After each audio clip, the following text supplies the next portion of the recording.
There are no forests on Earth. When you read this headline out loud, even with the exclamation mark at the end, every sensible person will say that I'm out of my mind, and you will want to show me tons of photos with images of forests. I want you to believe that this is another trick. They make us think that this is a forest, when you actually are looking at 30-meter bushes. This is total bullshit and nonsense, you will say to me. Of course we know what forests look like, because we've all walked in them. Well, I expect that's how you will react, and that's fair, but after watching this video, its headline won't seem so strange to you, because you will reverse your concept of forests by 360 degrees. And now, first things first. We will begin with a well-known picture. Children see 9 dolphins on it, but adults see 2 lovers. A huge difference, don't you think? Try to see dolphins on it and see how hard it is.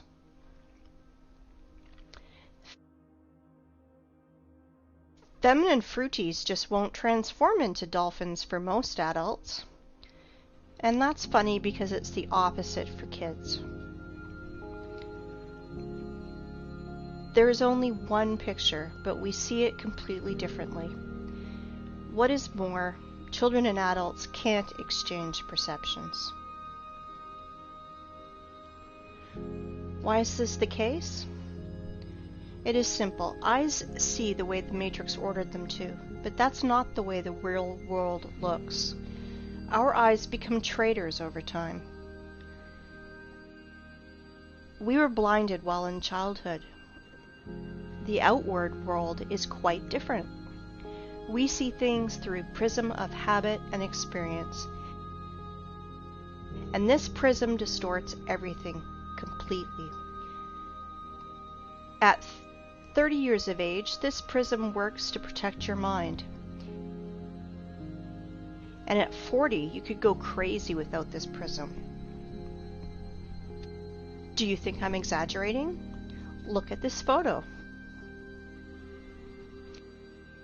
I'm claiming that it is from a mesa that was formed from a magmatic melt from the Earth's depths about 200 million years ago. You think I'm out of my mind? Maybe you're out of your mind. You will understand soon. We'll come back to this plot of grass later. For now, remember how we bumped into this old stump. Sometimes humans even try to take photos trying to hug the unhuggable trunk of a tree. But really, think about it. Old trees are a rarity. They are all registered, they are tracked, and are being kept in reserves, like memorials of nature. There is an uproar on the internet about forests. Why all forests in the earth, even in Siberia, are not older than 200 years old? Where are all the giants?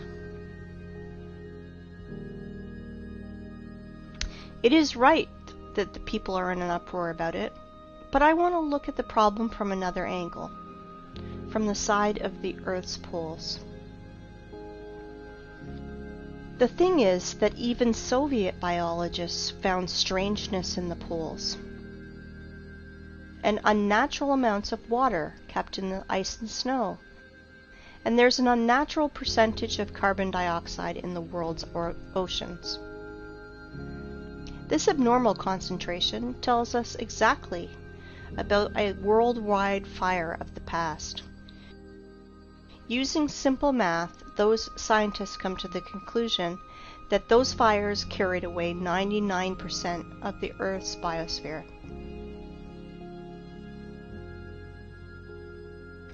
We all know that living cells consist of hydrogen and carbon, so the ice on the poles are made mostly from water, from burned organisms.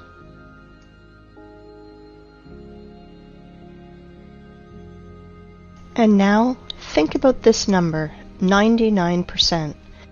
It means that everything that now grows, crawls, flies, swims, and runs on the earth is 20,000 times less in volume than before this catastrophe. 20,000 times. To imagine this, look at this picture. This piece of bread is humans, plants, animals. Just this pathetic small piece of bread on this large transport truck represents Earth's biosphere before those times. I hope you understand that today's myth of overpopulation is just pure hoax and nonsense. 100%. But here's the problem.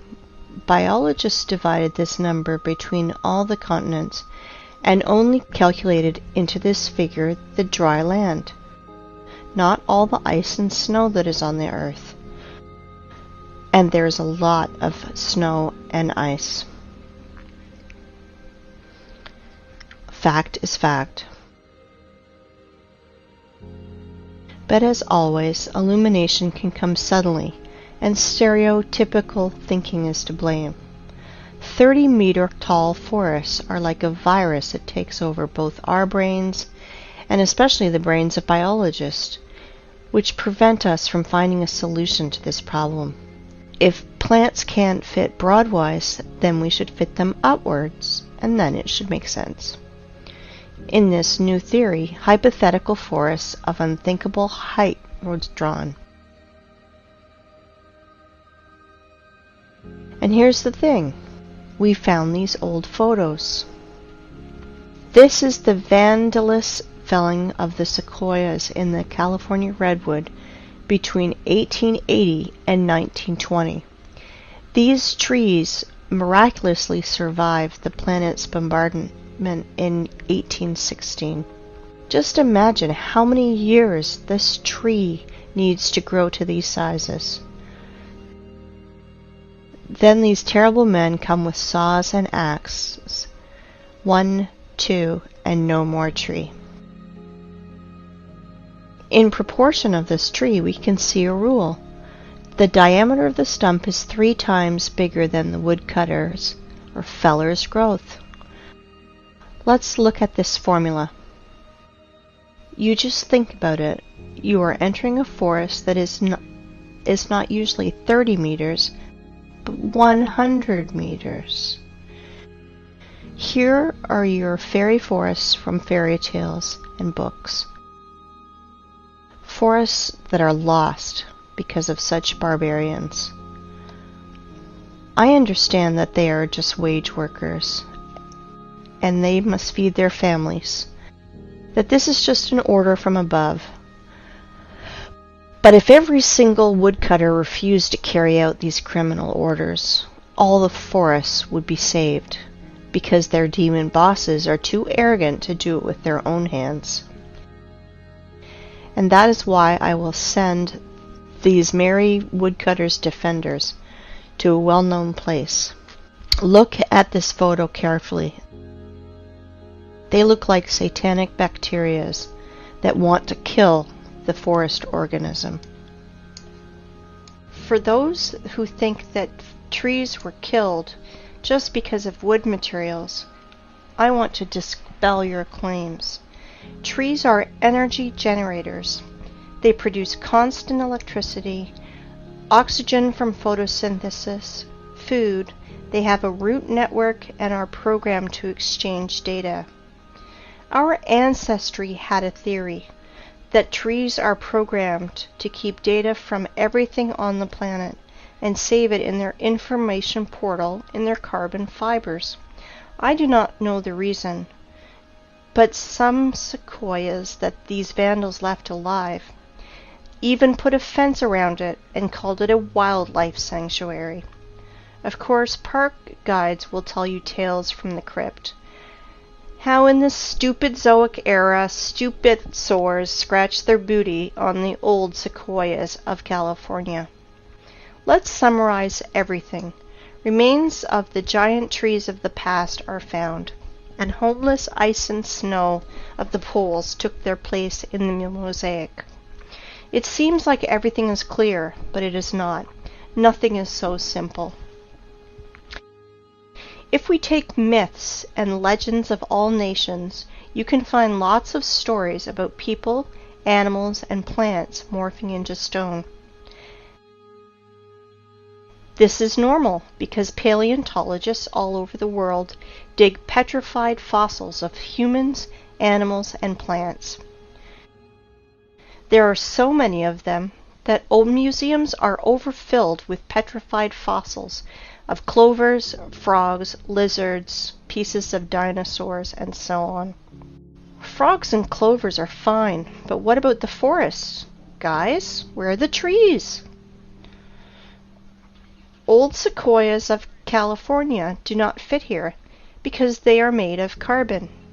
It means they are not related to the Silicon era. Why do I know this? First off, they were cut and sawed by standard instruments. All axes and saws would break if they had to cut silicon. So where are the silicon trees, if those giants from carbon are not related to the Silicon era? Guess what? They were found. Guess where? In the same North America, in Arizona to be precise. Ah, this zone of the Aryans. There are so many things going on there.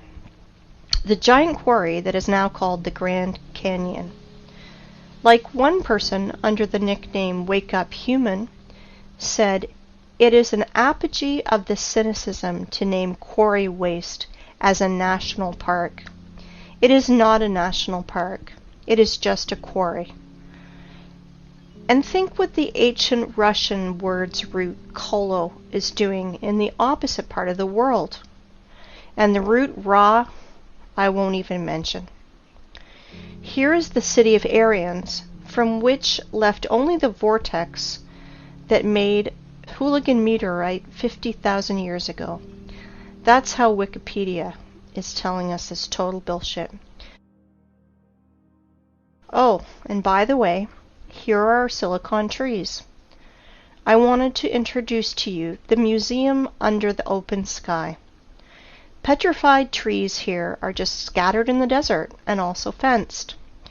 Everyone today can visit this circus called Petrified Forest National Park. In this park, petrified fossils are not common. They are unique. If turtles and frogs were petrified in pale gray boulders, then this trees morphed into semi-precious stones.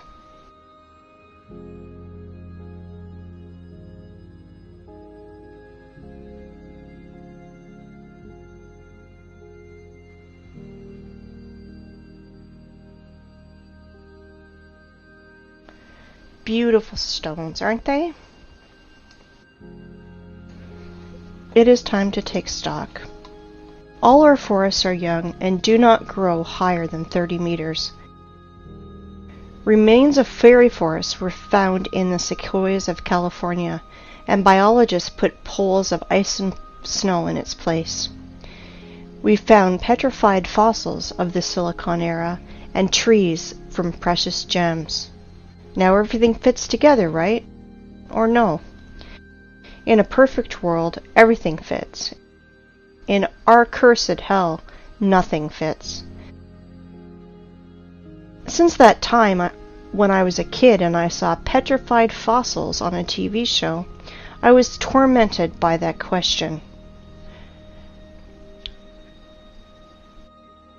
How is it possible for a frog to be morphed into a stone instead of rot like any organic body does?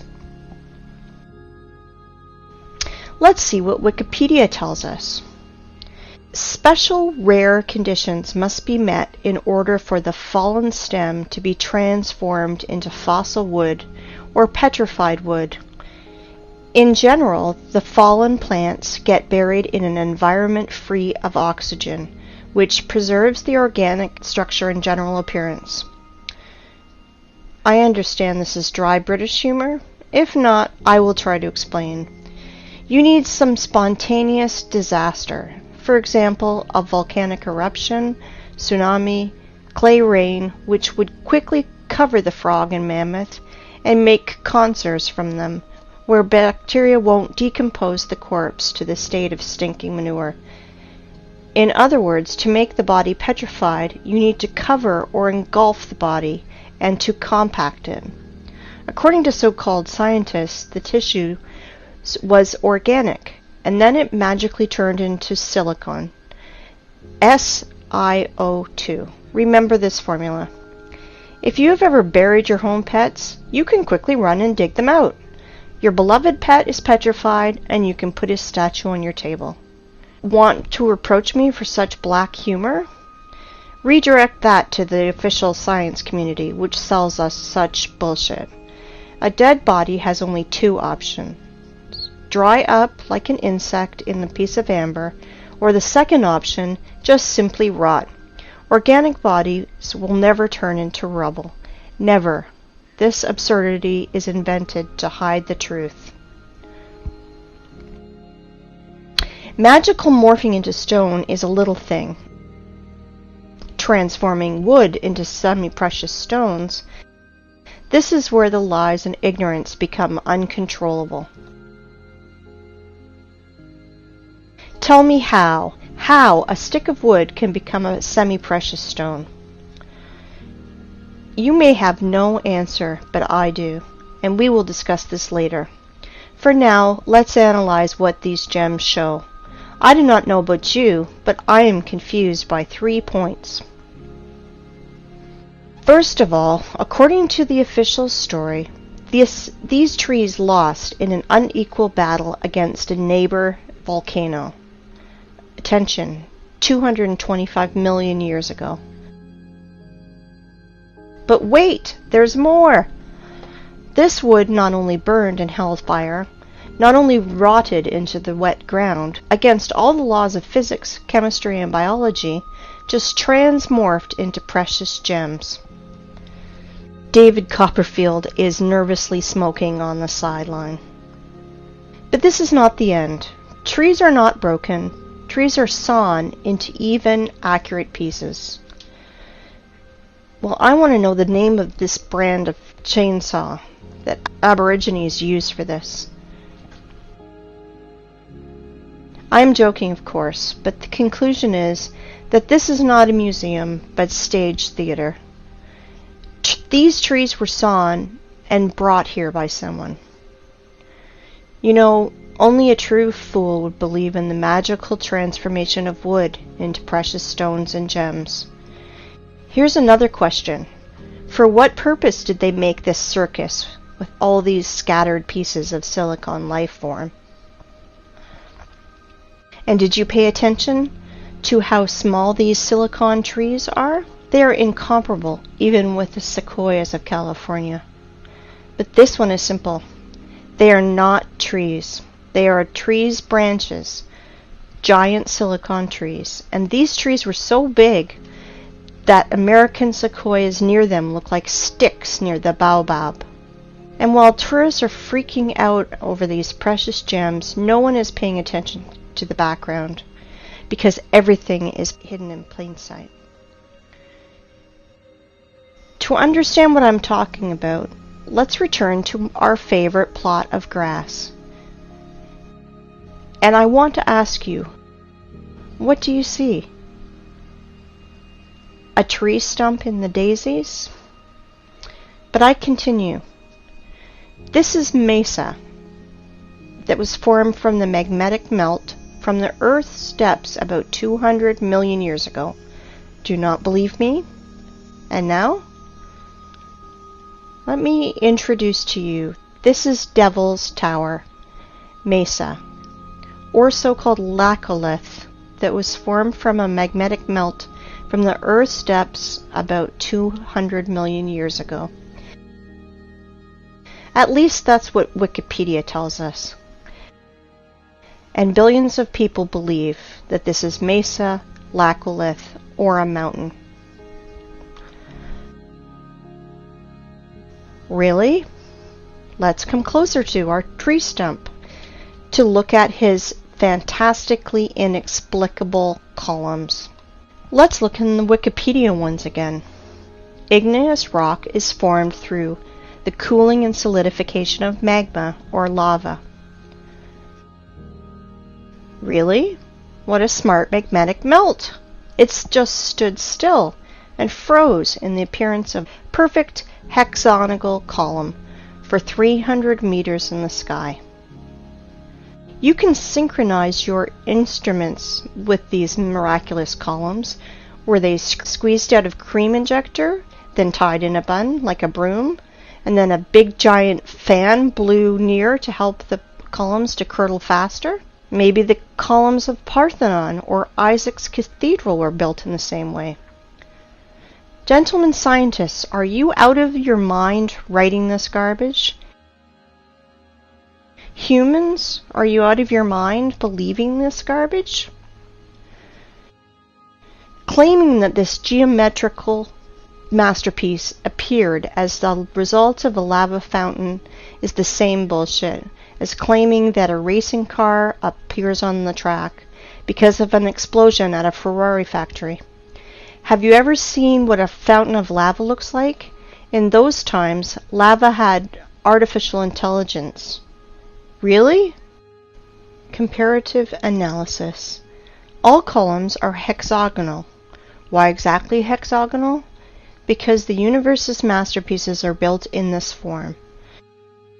There are no snowflakes exactly the same, but all of them are in a perfect hexagonal shape. Bees, too, without the knowledge of mathematics, correctly identified that the regular hexagon has at least perimeter among all the other shapes of equal area, so you can fill the shape most efficiently. When bees build honeycombs, they instinctively try to make them as roomy as possible and spend as little wax as possible. Hexagonal shape is the most efficient, economical figure for building honeycomb. Blind sheep cannot understand that our universe is fractal. That is why there is no difference in what scale you study it, in the scale of a mountain or the scale of a tree that everyone has outside their window. And now let's open a botany textbook. Let's find the structure of any plant and let's compare it with our giant stump. We won't go deep into this. We only want facts that fall into our hands from the stump's photos. So it will be useless to try to argue against those facts. I want to introduce you to the cross-section of a stem of flax. Well, gentlemen biologists, are you noticing anything? No? Look, it seems like honeycombs in the middle. Wowzers, and they are all hexagonal. Well, what a coincidence. If we remove skin around this flax, our stump skin is the same. Let's look at the small rocks around it, and guess what? Flax looks exactly like our stump from the bird's eye. They look identical. Exactly. The stump's fibers, like the fibers of the flax, has a hexagonal shape that is strictly preserved. It is geometrical the entire length of the stem, and that is as much as 384 meters. I want you to pay attention. The stump's fibers are even stricter in their proportion, as we learn from the botany textbooks. They are no different for the whole length, but are relative to each other. It is a branch of armature hexagonal cross-section after leaving the metal rolling mill. The fibers are not attached to each other, since they freely exfoliate and fall as the stone erosion goes. Each fiber out of our stump is covered with a thin skin, exactly like fascia, a thin sheath of fibrous tissue enclosing a muscle or other organ. As you see, petrified skin contacting winds and moisture is cracking, exfoliating, and showering, and this is direct evidence that the fibers of the stump consist of at least two components placed inside each other. Fibers do not go into the ground vertically. They gradually bend to transform into the root system like every tree does. As you can see, the official story of spontaneous and accidental solidification of lava is 100% bullshit and falling apart quickly. In 1977, Hollywood made a film called Close Encounters of the Third Kind, with Devil's Tower playing the main role, where we were told 100 times that this is a mountain where we can meet aliens, but this garbage is suitable for fools only. But where were your eyes, gentlemen? Hey, biologists, geologists, paleontologists, are you here? Do you study the world in a welder mask? And now, let's find out the height of the tree, which was a stump one day. Let's use the formula that I mentioned earlier. The diameter of our stump is 300 meters at the base. So if we calculate 300 over 20, we will get the height of, are you ready? 6 kilometers, 19,685 feet. Just think about it. Everything is learned in comparison. I think we can put a big fat dot in here. Devil's Tower is a giant stump of a giant silicon tree with all the attributes of a normal stump that everybody's seen. But we should not underestimate the matrix that keeps all the cattle in the stables. I am sure that after such clear evidence, there will still be deep sleeping people who will ask for more. If you think that that's all my arguments, I want to disappoint you, because I have so many trump cards up my sleeve, and I will enjoy every moment that I will throw them on the table. Well, we figured out everything about this stump. Let's move to another one. Yes? And you thought that this was the only one? You just need to remove your blinkers and you will see so much. Let me introduce to you Giant's Causeway in Ireland. Notice something familiar? Take a closer look. Again, hexagonal columns. Wow. If you did not notice the similarity to the Devil's Tower's fibers, you must be 100% blind. This is the same giant stump, but now it did not come out of the ground. This tree grew right on the sea's shore.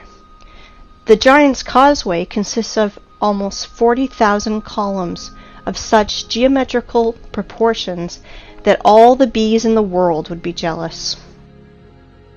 Of course, all nerds declared it to be a national nature reserve.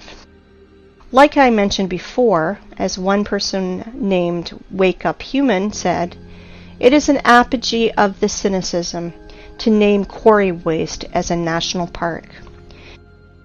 In which connection is quarry waste here? I will say later, but guess what the official science bleats about this Irish stump? Giant's Causeway is an area of about 40,000 interlocking basalt columns that result of an ancient volcanic eruption. Volcanic eruption! Please tell me how to stay calm and not erupt in a fountain of swear words in the direction of this science society. It is hard, very hard, but I will try because our enemies only want us to do it. I have only 2 questions. First of all, how many years was C.C. Campbell in a coma?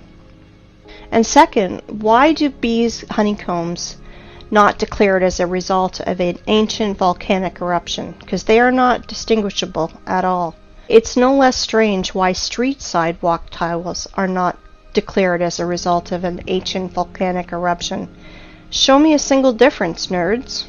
And now I'd like you to come back to our old method and compare Giant's Causeway, but this time with real lava. I want you to remind you how lava erupts and flows.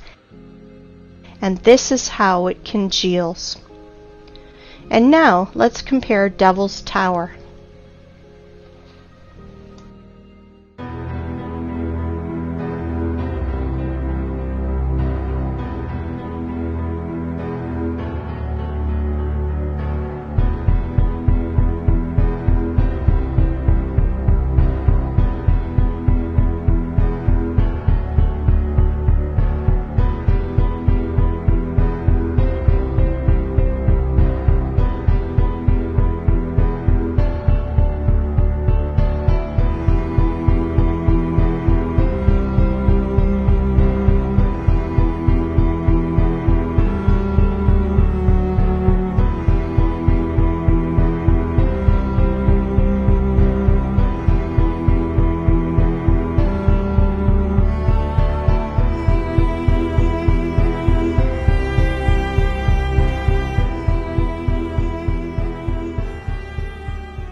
And now let's compare with Devil's Tower with Giant's Causeway. Oh, sorry for my French. I mean, let's compare silicon stump with silicon stump. Somebody still believes in the lava fountain? If I didn't know about giant silicon trees, I'd rather believe in a giant cream injector and a fan, but not in volcano garbage. If you think that these two giant silicon trees are the only thing that I can show you, then you are mistaken. There are loads of them on the planet. The funniest thing is that normal people do not realize that they are stumps. But official science realized that seriously, that they should find out how to hide these trees from people who ask too many questions, and they invented a genius name for these silicon stumps: the basalt cliffs.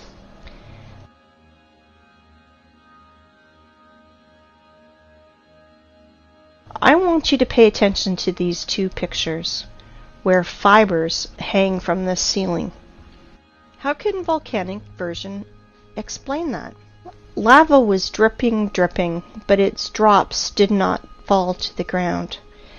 The drops stuck by their hexagonal honeycombs to the major neighbor drops, which somehow reached the ground. Look at this picture. Just an everyday photo with this girl. It's good. But the only thing she does not realize is that she's sitting near the stump of a silicon tree. All artifacts are in plain sight, but the prism of the matrix do not allow us to see 9 dolphins. There are tons of silicon stumps in the network. You can research this topic yourself. Google will help you. Let's move forward. I want to introduce to you one more hexagonal miracle of the Earth that is of silicon nature. I want to introduce you to the biggest salt lake in the world, Salar de Uyuni in Bolivia. As you can see, not everything is so simple as it is written in textbooks and shown on the Discovery Channel. Our tradition wanted to show you what Wikipedia is telling us about these hexagons. But the fibers of silicon stumps, Wikipedia is changing it a bit. About the hexagonal structure of South American Lake, it is keeping silent, like a fish, like there's none of them. But they are there, absolutely there. You won't believe it, but Wikipedia is not the only thing that's silent. After hours of research, I found nothing about this hexagonal structure. And only in one place I found a single phrase, like, "Look, how interesting this dried and cracked salt." And then I fell into a stupor. First of all, under the blazing sun's rays, every surface cracks like this. But not in hexagonal shape, like honeycombs. Secondly, cracks are deepenings between the fragments of surface, but I see elevations. And this is opposite to the cracks. It looks more like fiber fascia, like the silicon stumps one. And the third thing, why is all the salt surface in exactly a hexagonal shape? If the official story is not a sensible explanation, let me tell you my opinion. As Wake Up Human says, there are no salt lakes, just sludge settling tanks. I agree with him, but this is not the case. And here's why. I think that you've already realized that honeycomb's hexagonal shape is an attribute that belongs exclusively to living organisms. Either is the possession of a queen bee, snowflake structure, or plant's fiber. As we see with our own eyes, Salar do Uyuni is not just a giant layer of salt. It was a living being of the silicone form of life, which was scraped out by the adepts of technocracy, by their machines. Now you understand how far we are from reality? If we can't even imagine a giant tree, then how can we imagine a creature from salt, 10,000 kilometers wide? Then the height is impossible to imagine. Now you understand that 7,500 years ago, our planet was so fantastic, fabulous, and beautiful that Cameron with his avatar is a poor substitute. All that is left to us is a desert, which we have turned into a scrapyard. And what I mean by saying scraped out by their machines, well, to be short, while our society was sleeping in this matrix, working 9 to 5 hours a day, doing useless things, dreaming useless dreams, our planet was literally being scraped out, and they are scraping it out now with their giant graders and machines. I will show you later. Well, the theoretical part is over now. It's time for the climax, and we are close to the runway.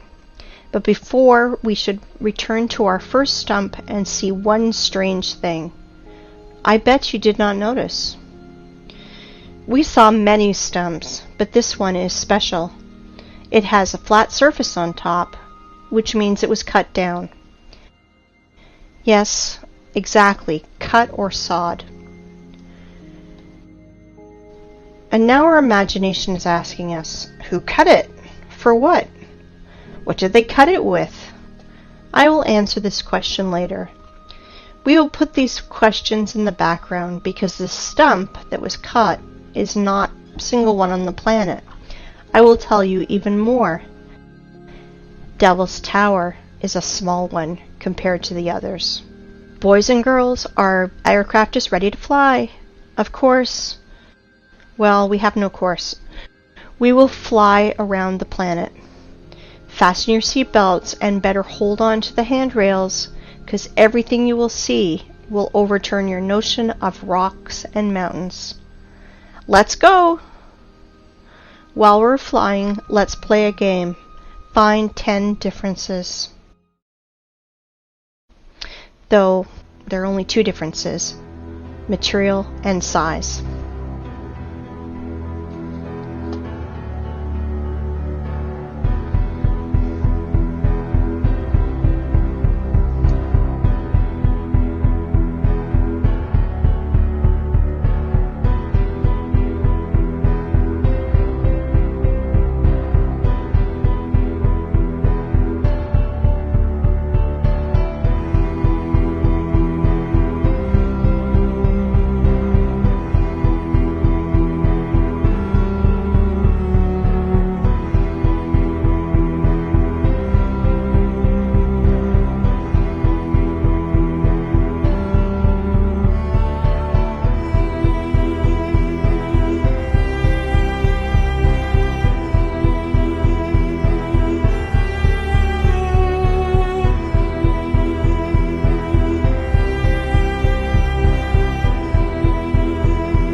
These stumps are sticking out everywhere on the whole planet.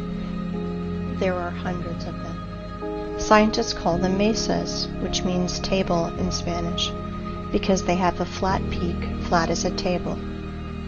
Well, cool, stumps. And now let's remember the beginning of our conversation. We thought we saw forests and even walked in them. So what does it matter if they are only 30 meters high? Is there a difference? We're pleased with the one we have left. We enjoy its beauty. We are accustomed to these forests, so we don't need another. Then we discovered that the old forest was preserved in the US, which is described in fairy tales and myths, giant 100-meter sequoias. This is the picture our mind draws when we hear the words fairy forest. Let's think about the sequoias in California and the prism of matrix forces, otherwise our mind's protectors will melt, because Devil's Tower is actually a 6-kilometer high tree. But realize that Devil's Tower is a young plant compared to other trees on our planet. For example, this mountain in Cape Town in Africa is really impressive. This plateau is 3 kilometers in diameter. If we multiply 3 by 20, we will get a tree of 60 kilometers high. Do you have any clue how big its branches are? On one of the branches, you could easily place a huge residential area with all the shopping malls, schools, and parks. Just imagine how huge it is. Of course, your mind will never see that this mountain in Africa is really a tree that is 10 times higher than the Devil Tower tree, 60 kilometers higher. But guess what? That's not the limit. In the work of Russian scientist and poet Alexander Sergeyevich Pushkin, we can read about giant fairy oaks that was on the Bayan Island near Lokomori, and we now believe has been killed by our government. That oak was supposed to be the center of the earth and was some 100 kilometers high. Not sure how high, but for sure higher than the Cape Town one. This oak was the biggest plant on Earth. Remember in the beginning I mentioned our prism of the mind that helps to preserve it but distorts reality? Ask any person to show you trees on the right photo, and he will immediately put his finger on the green on the ground. Without noticing that it's only pathetic bushes, it looks more like moss in comparison to this size. But definitely not a forest. Now you understand why we can't find 9 dolphins? But do not dwell on fish and stumps. Once again, I urge you to think in planetary sizes. If instead of dolphins and stumps, we see lovers and mountains, imagine what is hidden from us with a curtain. That is why the apocalypse is translated as curtain opening. Do you understand now why I mentioned this matrix prism in the beginning? Through which we are looking, and it turned out that we see nothing. The real world is different. I can call today's state of society a real dream, and the sad part is it is not figurative. You know, in the Russian language, the word tree is spelled D-E-R-E-V-O, de-re-vo.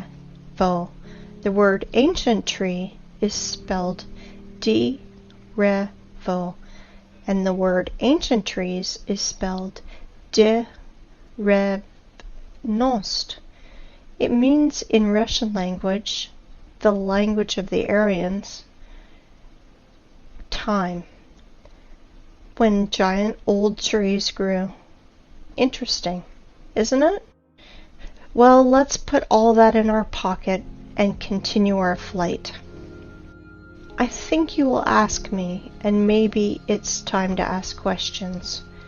Who cut down this forest? Why did they cut it? What did they use it for? No, it is too early to ask that. We know that the whole face of the planet was covered by giant vegetation. So we can ask ourselves, where did all the other forests go?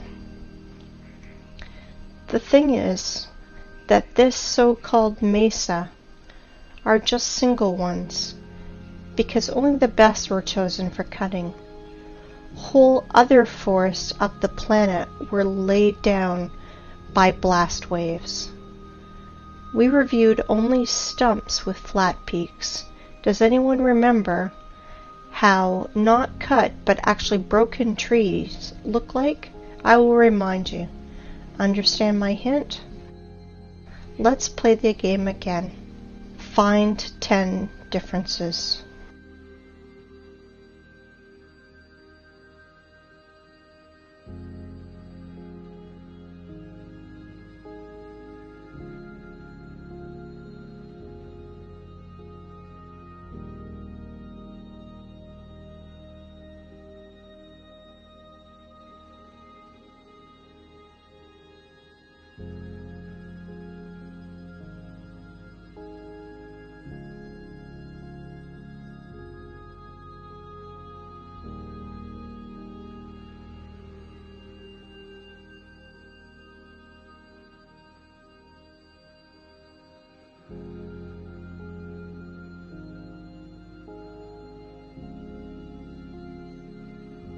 I think you understood the meaning of my words.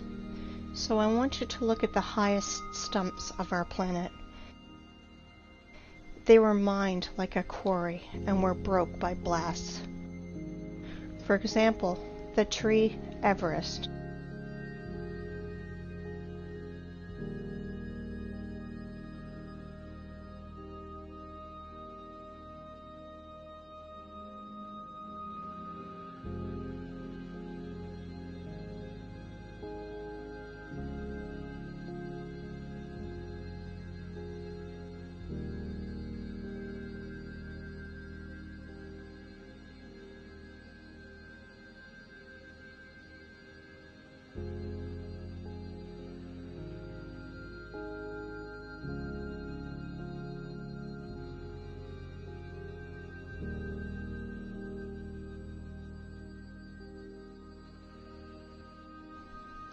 Have you already guessed? There are no such things as rocks on our planet.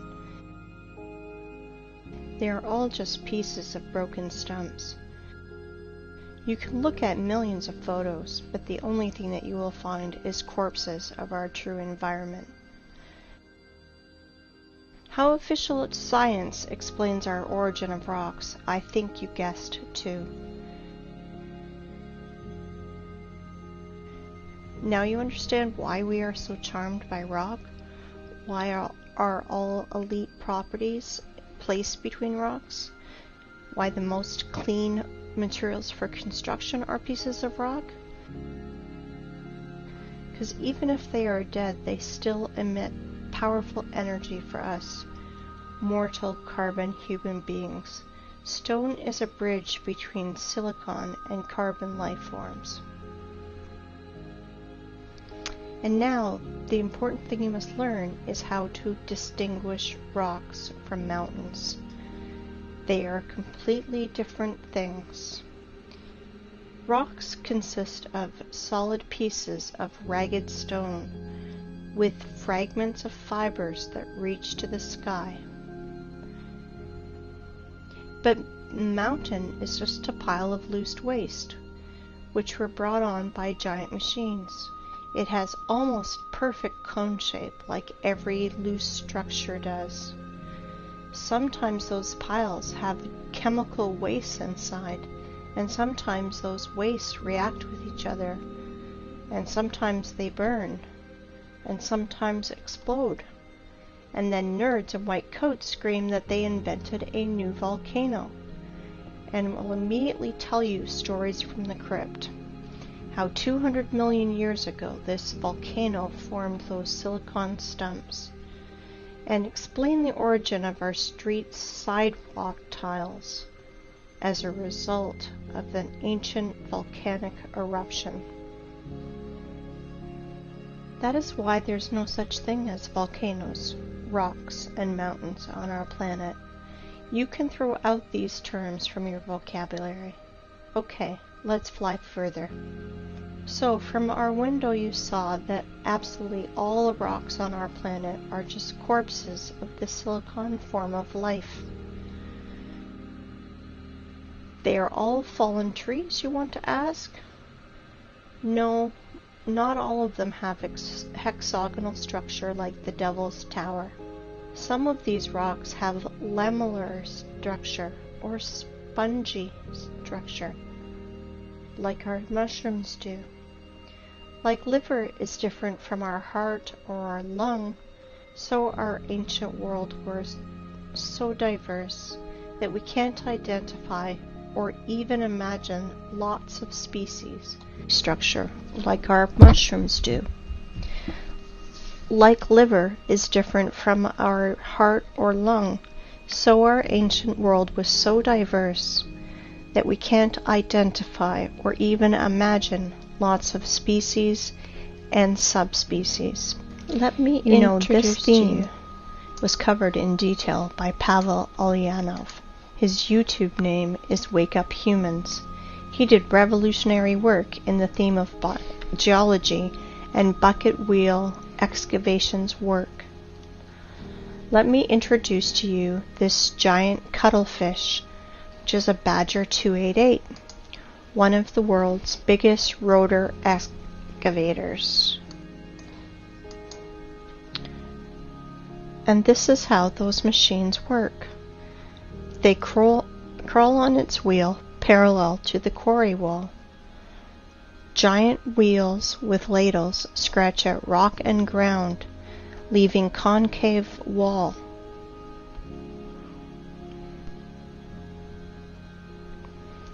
Geologists must be hypnotized in schools while they are students, because why else would they call quarry waste miracle of nature?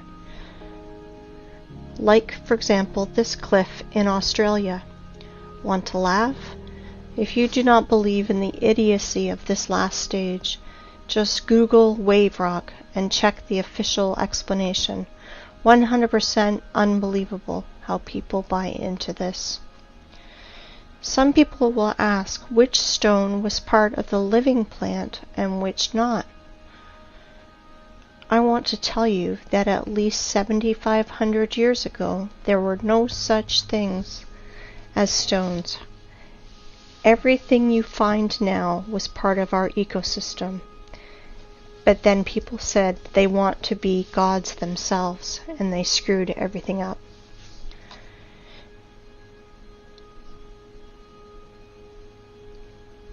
I want to ask you, open your minds. They live, we sleep. But they not only live, they're also killing our planet. They are doing it right now while you're watching this. Wake up, humans. You must review all the instruction they gave you in elementary school, middle school, high school, history, geography, geology. Open your mind. I want you to look at these photos. Today we have lots of artifacts which we can't repeat because of certain conditions as the lack of technology, lack of equipment, or specialists, and which are evidence that our civilization is 200 years ago, and before that compared to us was way more developed, and today's society are just kids in the sandbox. Here are some examples. Bubbleovo Bath, 1784 to 1820. Here is what this man that was near it tells us. Sorry for my language, but they are telling us absolute bullshit. That somehow the master made it for 7 years and polished it every day like Papa Carlo. Absolute bullshit. With all my responsibility as a lathe man of 5th level, I declare that this is machine precision. Concave and convex surfaces of this bath, strictly precise, circle on the whole diameter, very accurate spherical surface in the lower part of the bath. Inside the bath on the bottom, the same super accurate concavity of the whole diameter. This product is impossible to do manually, especially to polish. I have the impression that it only yesterday got out of the machine. And the polish is like from Isaac's castle columns. It's impossible to do without high-class and high-speed polishing and grinding instruments. Next one, Alexandrian column, 1834. Weight is 600 tons, 27 meters high, granite. Impossible to do manually without turning this on a lathe machine. This column has the shape of antithesis. It's simply impossible to do manually. Third, Peru Ollantaytambo. Polygonal docking of blocks. Weight is 40 to 120 tons. The level of adjustment you can see for yourself. Blocks are aligned in 3 dimensions. Capella San Severo. Made from a single piece of marble. This is impossible to do without an advanced CNC machine. For the last 50 years, there was nothing even close to the complexity of this execution. Nothing has been done by any sculptor, even with the advanced CNC machine. Marble tombstone on the monumental cemetery Strangolano Museum in Genoa. 6. Stone bridges in Sevastopol. Each polygonal stone of the bridge is essentially a single sculpture. An example of modern work, the stone on the left. By today's standards, it is considered quite acceptable. All cities on this planet were built of stone in the antique style, with pre-designed layouts of streets, avenues, embankments, and so on. All cities had a stone bastion wall, the construction volume which is often equal to the construction volume of the whole city. Somewhere between 1780 and 1815 we experienced nuclear war, and it is likely not the first time in the world, which resulted in a nuclear winter in 1816. A year without summer. The Anglo-Saxons called it 1800 and froze to death. Here are some screenshots from Google Earth. Photos of nuclear craters in the territories such as Belarus. Such craters are easy to find. White traces around craters are broken limestone, the basic material of that time. To visualize the damage, search in Google Roger Fenton Crimea or James Robertson Crimea and see the pictures, and you will see the photos of these first war photographers that were sent to Crimea in 1853 after the nuclear war to take pictures of the siege of Sevastopol. Compare vegetation then and today. This is an example of a photo of Sevastopol by Fenton. Until the 18th century, houses were built entirely of limestone. for cutting were used advanced machines to make perfect parallelepipeds. Here are some photos of a house in Crimea. All houses in all cities of old USSR are covered in clay for 3 or 4 meters. All houses that are deep in the ground for 3 to 4 meters and have such good quality. It takes 200 years, and during the Soviet era, such masonry of limestone is considered to be very good. This is Eski Kermen. Illiterate guides will tell you that this is one of the cave cities of Crimea, where people lived.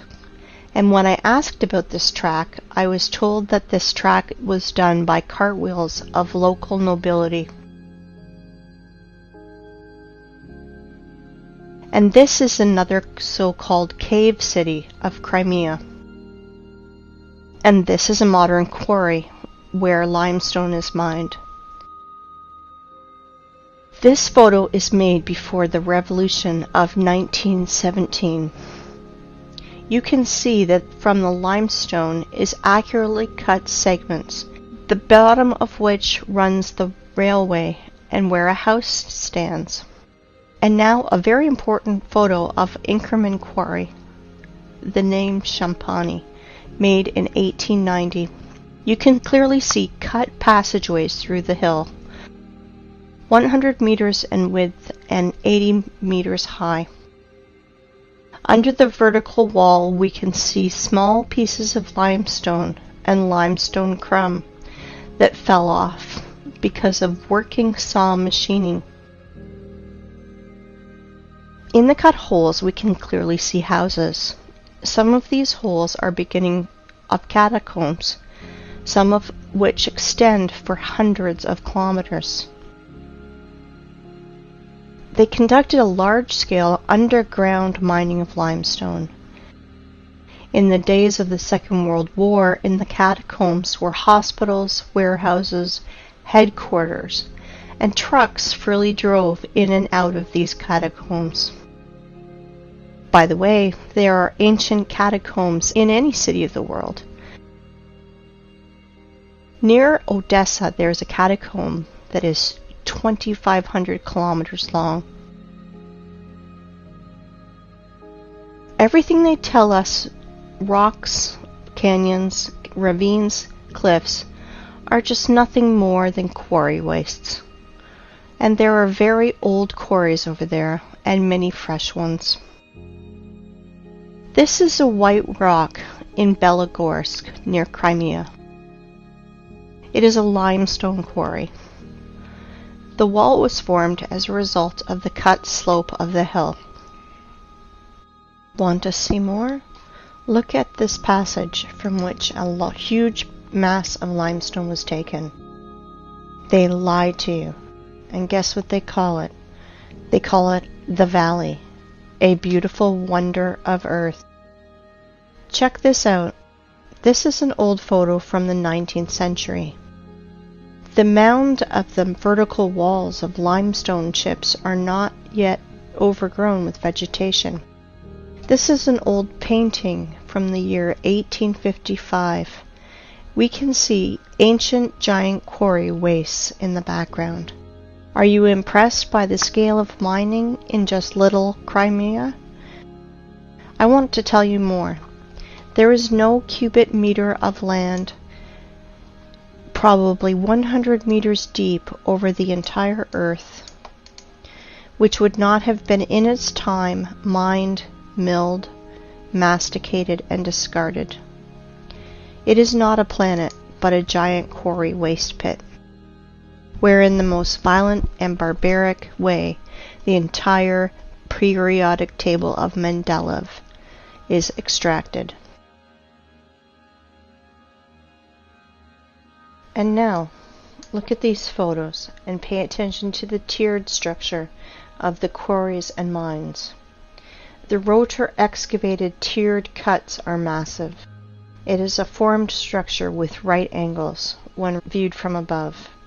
And now I want to show you the mountains, ridges, gorges, canyons, cliffs, in almost uninhabited ways.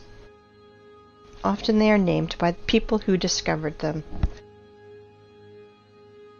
Are all academics and professors of geology and other science nerds too blind to see it? Mountain on the Kola Peninsula. I do not know the name. Mountains on Antarctica that were only discovered in 1820. Antarctica. Here are even the traces of the heavy machines and equipment. Greenland. Watkins Mountains. Look at the scale of the mining. Greenland. The flight from Frankfurt to Los Angeles. Gunbjorn. The highest mountain in Greenland. 3,700 meters. No problem. Almost completely gutted. Svalbard, Norway. Aurora Borealis in the background of quarry waste. Antarctica, Transantarctic Mountains. At the foot, the traces of machines are still visible. Antarctica, Transantarctic Mountains. Quarry systems. Pay attention to the background. Mount Kailash, Tibet. The height is 6,638 meters. Have you ever seen in our time heavy mining equipment that's raised to such heights? Goblin Valley State Park, Utah, USA. Gloss Mountain State Park, Oklahoma, USA. Grand Canyon, Arizona, USA. It's just a giant quarry, waste, gutted territory. Millions of tourists think that they are looking at a miracle of the world because they were told so. Quarry, Grand Canyon, Arizona, USA.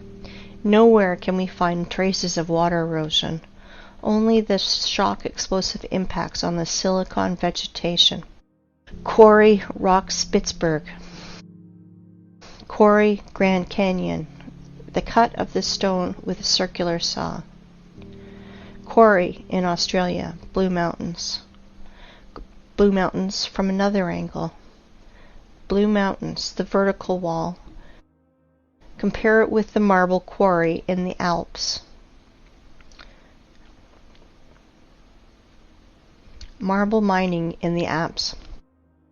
Giant quarry. Do not know where. This photo is offered as wallpaper on your desktop across the internet. Caprock Canyons State Park, Texas. Again, a national park created from exhausted quarry wastes in the USA. In some quarry wastes where there is a lot of moisture, people do farming. Banao rice terraces. Again, Banao rice terraces. And this is Canyon de Chelly Nation Monument, USA. The saws apparently did tunneling. The so-called Painted Hills in Oregon. Mountains Ravine, South Africa. Orange River and Mountains. Timna National Park in Israel, just a quarry. Quarry, Green Canyon in China. Flooded quarry, Charak Reservoir in Uzbekistan. Flooded quarry, another angle. As you can see, there are no natural rocks, mountains, cliffs, and gorges on this planet. You know, while people argue on the internet how flat the Earth is, like a pancake, or maybe a little concave, our masters are literally devouring our home and turning into a desert and a scrapyard. Guess what? It appears there are quarries on our planet the size of several countries. For example, in Tajikistan, Afghanistan, Uzbekistan, Turkmenistan, Kazakhstan, and Iran, there is almost no soil in these parts of the country, because 100-meter layer of soil and all living things on it was removed. It looks like the Ural Sea and the Caspian Sea are just giant flooded quarries. Yes, all areas in the world that is painted yellow on Google Maps are the bottom of quarry wastes. Uzgurt Plateau. In the middle of the picture is a group of cars. If you fill this quarry with a layer of water 1,500 meters high, you will get an analogy of the Sea of Azov. And this is the Sea of Azov, flooded old quarry. The bottom is as smooth as a table on which rotor excavators rolled. The maximum depth is 15 meters. Perhaps thorium was mined here. The edge of the Karakum Desert, the area of which is 350,000 kilometers squared. The impression is that planetary reapers worked here.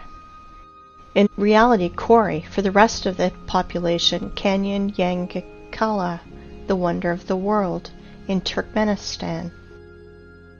In reality, Kori, for the population, Plateau Tozber, Kazakhstan. USA Monument Valley, USA.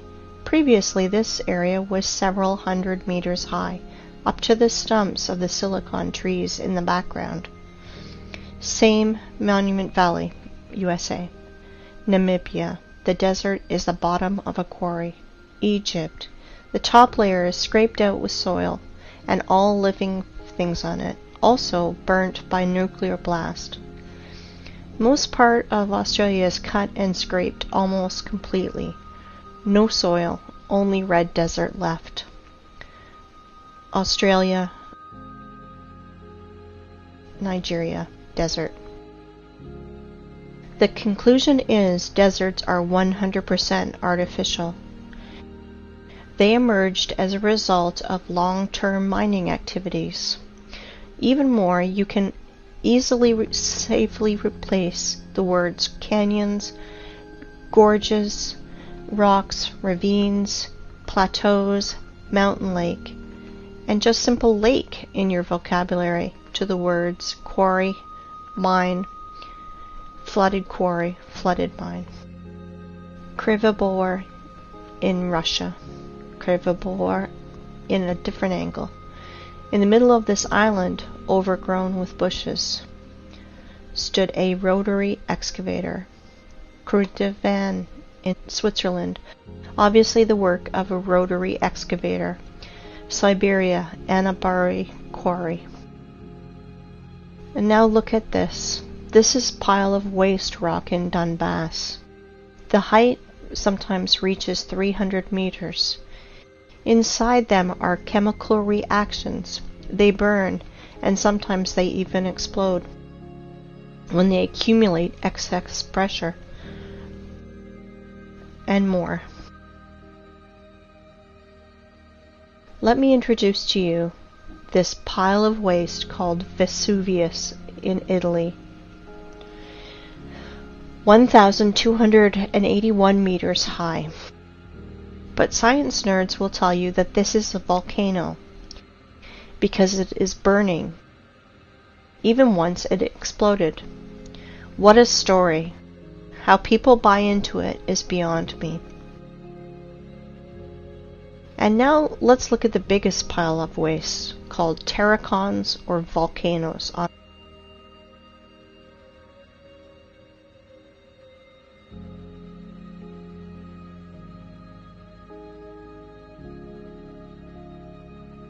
This is terracon in Fujiyama in Japan.